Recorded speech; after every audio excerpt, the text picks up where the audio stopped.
Hey guys, Arm&Gun here with a quick comparison between the Gen 1 and Gen 2 Kriss Vector. So for starters, obviously you got an SBR here with a 5.5 inch barrel and a CBR with, well, this is a Canadian special, so we've got an 18.6 inch barrel, typically 16 inches in the States. And today we're going to focus on the differences, basically the improvements that Kriss made to the gun from the original Gen 1 design, following through to the Gen 2, and now there's even a Gen 3.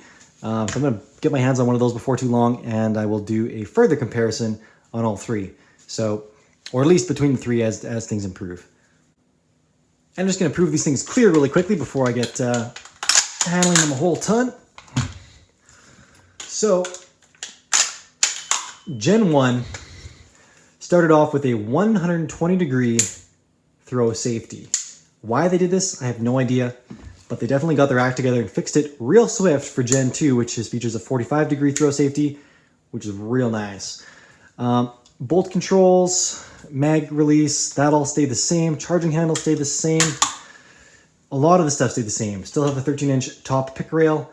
However, the originals seem to come with these, I think these are Midwest Industries flip-up sights. Kind of a nice, they're kind of chunky, but they are nice all metal flip-up sights. Whereas the Gen 2s came up with the Magpul flip-ups, the polymer ones. Still good, quick and dirty, lighter weight, you know, that's all cool, fine and dandy. But that's, you know, that's change. Another change was the top, the upper here. This one has a little plug here where you could mount a Surefire flashlight that was built for the Kriss Vector.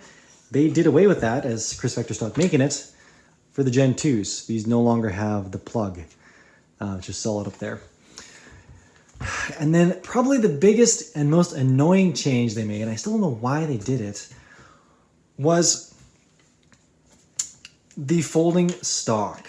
This thing was awesome on the Gen 1s. Little pin here, you can pop it out, you can change the stocks if you want. But this folder was so cool, this thing became so compact, I love it. Though mine's kind of loose here, this is supposed to clip in right there, and it doesn't. But I don't even care because it's just that freaking cool. They replaced it with just this fixed one. Again, it's got this what looks like a hinge, but it's not a hinge.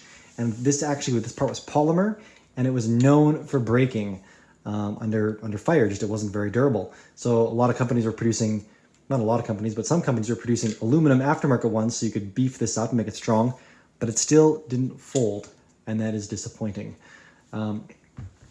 The last change is going to be the trigger, and the trigger actually was pretty brutal on the Gen 1s. Here, let's just pop my mag, drop my bolt here. We're going to do a quick trigger comparison. Here's the Gen 1. Kind of mushy and kind of just breaks. Not very heavy, kind of just breaks there. And then the Gen 2, this kind of flat trigger. So you take up a little more mush. You hit a discernible wall, and apparently I didn't, no, I didn't release the bolt. Sorry guys, my bad there. Take up some mush, and then it breaks. Honestly, I don't even know if the trigger's really much better. I gotta kind of feel that through again. So, this initially just, I guess you just have that initial mush, and then it kind of, it's less discernible. You're kind of more surprised by this trigger. This trigger is a little more predictable. It feels a little bit heavier too.